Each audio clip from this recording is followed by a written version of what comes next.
बीरेन जी, अब 10 सीटों पर फिर से चुनाव होने जा रहा है, ये तो मैं देख रहा हूँ। फिर एक बड़े राजनीतिक युद्ध की तैयारी है।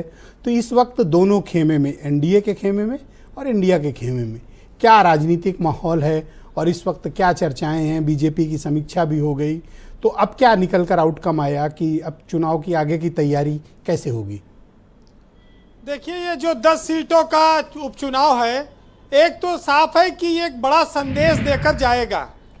अगर भाजपा जीतती है तो ये माना जाएगा कि विधानसभा के चुनाव में उसकी पकड़ अभी जनता पर मजबूत है, और अगर ये भाजपा यहाँ फिर लोकसभा की तरह हारती है तो फिर ये साफ हो जाएगा कि उत्तर प्रदेश में 27 के विधानसभा चुनाव में समाजवादी पार्टी जीत की ओर बढ़ रही है। तो ये दोनों बातें इस चुनाव से डिसाइड होंगी। और दूसरी सबसे महत्वपूर्ण बात यह है कि ये चुनाव पूरे प्रदेश का चुनाव है। पश्चिमी उत्तर प्रदेश में भी होगा, पूर्वांचल में भी होगा, और मिर्जापुर, विंध्याचल, बनारस के इलाके में भी होगा। तो ये पूरे प्रदेश के मिजाज को एक बार फिर से प्रकट करेगा कि उत्तर प्रदेश की जनता के मन में यूपी के चुनाव को लेकर क्या है। और जहां तक बात है कि उपचुनाव को सरकार का चुनाव माना जाता है, सरकारें जीतती है, लेकिन कई उपचुनाव सरकारें हारी हैं, और बीजेपी सरकार भी हारी है, फिर जीती भी है। और खास तौर से घोसी का उपचुनाव तो बीजेपी का सबसे ताजा घाव है जो अभी तक खत्म नहीं हुआ। लेकिन ब्रजेश जी, ये चुनाव उत्तर प्रदेश में बहुत बड़ा अहमियत रखता है, क्योंकि ये चुनाव ये साबित करेगा कि योगी आदित्यनाथ के नेतृत्व में भाजपा तेजी से आगे बढ़ेगी या भाजपा के अंदर फिर से गुटबाजी और अंतर्विरोध तेज होगा। ये मौका है उनके लिए कि वो अपनी सीटें जो हैं, 3 सीटें हैं बीजेपी की, इसमें उसको कायम रखें, उसके बाद वो विपक्ष से कुछ सीटें छीनें। तो एक ये मौका होगा कि वो मैसेज देंगे कि हम अभी प्रदेश में बहुत मजबूत हैं और जनमत के बीच हमारी जो उपस्थिति है, छाप है, वो बहुत अच्छी है, मजबूत है, और हम आगे जीत कर आएंगे। लेकिन क्या फिर ये सवाल उठेगा कि इस उपचुनाव में संविधान के खतरे और आरक्षण का मुद्दा छाएगा, और अगर वो छाएगा तो उसका क्या स्वरूप होगा? क्योंकि जो मिल्कीपुर सीट है वो दलित बाहुल्य सीट है, और अवधेश प्रसाद वहां से 9 बार एमएलए रहे, और करहल में यादव बाहुल्य है, अखिलेश यादव वहां से सांसद बन गए हैं कन्नौज से, और करहल उनकी सीट है। गाजियाबाद शहरी सीट है, वो बीजेपी की सीट मानी जाती है, वो जीतेगी। फूलपुर में पटेल लोगों का बाहुल्य है, मीरापुर में जाट और गुर्जर जो वोटर है ये तय करेंगे कि कौन जीतेगा। ऐसे कई सारी सीटें हैं, उस कटहरी भी है, कुंदरकी भी है, सीसामऊ है, तमाम सारी जो और सीटें बची रह गई हैं। लेकिन ब्रजेश जी, ये सेमीफाइनल है, साफ साफ सत्ता का सेमीफाइनल है 2027 के। अब इससे बड़ा चुनाव तो नहीं होगा और इसी में क्लियरिटी आएगी। लेकिन ये चुनाव एक और महत्व रखता है कि पश्चिमी उत्तर प्रदेश में चंद्रशेखर आजाद अब किस भूमिका में होंगे।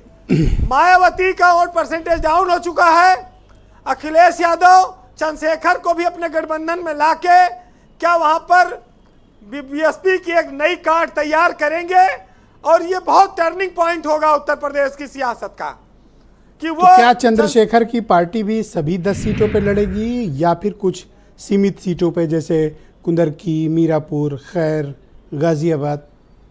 ब्रजेश जी, मुझे लगता है कि ये गठबंधन के साथ लड़ेगी वो, जिसमें अखिलेश यादव, कांग्रेस और चंद्रशेखर आजाद होंगे, और ये मायावती के लिए बहुत बड़ा झटका होगा। तो बहुत साफ है कि मायावती का प्रभाव लगातार घटा है। चंद्रशेखर अपनी पार्टी के दम पर एक तरह से निर्दलीय जीते हैं, और दलितों में वो एक नए आइकान है यूथ के तौर पर। तो ये पश्चिमी उत्तर प्रदेश में वो कुछ सीटों पर लड़ेंगे जरूर। जहां तक बात है कि इस चुनाव में क्या राम मंदिर का मुद्दा, हिंदुत्व का मुद्दा क्या फिर चलेगा या ये शांति से पड़ा रहेगा किनारे। दूसरी एक और महत्वपूर्ण बात है कि अयोध्या की हार का बदला भाजपा मिल्कीपुर में चाहे तो ले सकती है समाजवादी को हरा के, लेकिन क्या वाकई में वो हरा पाएगी? क्योंकि अवधेश प्रसाद दिल्ली में जाके अयोध्या के नाम पर भाजपा को बहुत बड़ा डेंट लगातार दे रहे हैं। अखिलेश यादव उनको इतना सम्मान दे रहे हैं कि लगातार वो उनको बगल में अपने बैठाते हैं। अवधेश प्रसाद उतना अच्छा भाषण नहीं देते, लेकिन भाजपा को खाली चिढ़ाने के लिए वो बगल में बैठे हुए हैं और वो लाल टोपी उनकी उतरती नहीं है। तो ये भी एक मौका है, एक बड़ी लड़ाई होगी वहां पर। तो ये मिल्कीपुर से क्या होगा, ये संदेश आएगा ब्रजेश जी। वैसे चुनाव में हर पार्टी जीतने की कोशिश करती है, इसमें कोई बड़ी बात नहीं है, लेकिन लाल बहादुर शास्त्री ने कहा था कि जो लोग शासन करते हैं उन्हें यह अवश्य देखना चाहिए कि शासन के प्रति जनता की प्रतिक्रिया कैसी है। अंततः जनता ही अंतिम निर्णायक है जी। तो ये बात सरकारों को समझनी होगी। वैसे बीजेपी को चोट काफ़ी लग चुकी है, अब वो काफ़ी चीज़ें संभल के करेंगे। एक छोटी सी कहानी है कि एक बार एक लड़का मोटरसाइकिल चला रहा था, गिर गया, चोट खा गया। तो उसके अंकल ने कहा कि बेटा ये क्या हुआ, पैर में ये चोट कैसे लग गई? तो उसने कहा कुछ नहीं अंकल, बस बाइक थोड़ा तेज चल गई और उसी में एक्सीडेंट हो गया और पैर में तगड़ी ये चोट लग गई जी। तो बोले बेटा अरे जरा जल्दी करो और दवा दारू कराओ, इस पर बहुत ज़रूरी है, एक्सीडेंट का मामला है। तो लड़के ने कहा अंकल दारू तो हम बाइक चलाओ इस पहले पी लिए रहन, उसी वजह से एक्सीडेंट हुआ, अब तो हम दवा के तलाश में ही जा रहे हैं आगे। तो वहाँ भी वही चल रहा है, एक्सीडेंट तो हो गया है, अब दवा की तलाश है।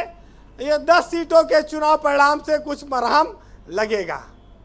बहरहाल चुनाव है, सब अपना अपना कांटा डाल के बैठते हैं। सुनिएगा कि उल्टे सीधे सपने पाले बैठे हैं और सब पानी में कांटा डाले बैठे हैं। और एक बीमार वसीयत करने वाला है, रिश्ते नाते जीभ निकाले बैठे हैं। और साहबजादा पिछली रात से गायब है और घर के अंदर रिश्ते वाले बैठे हैं।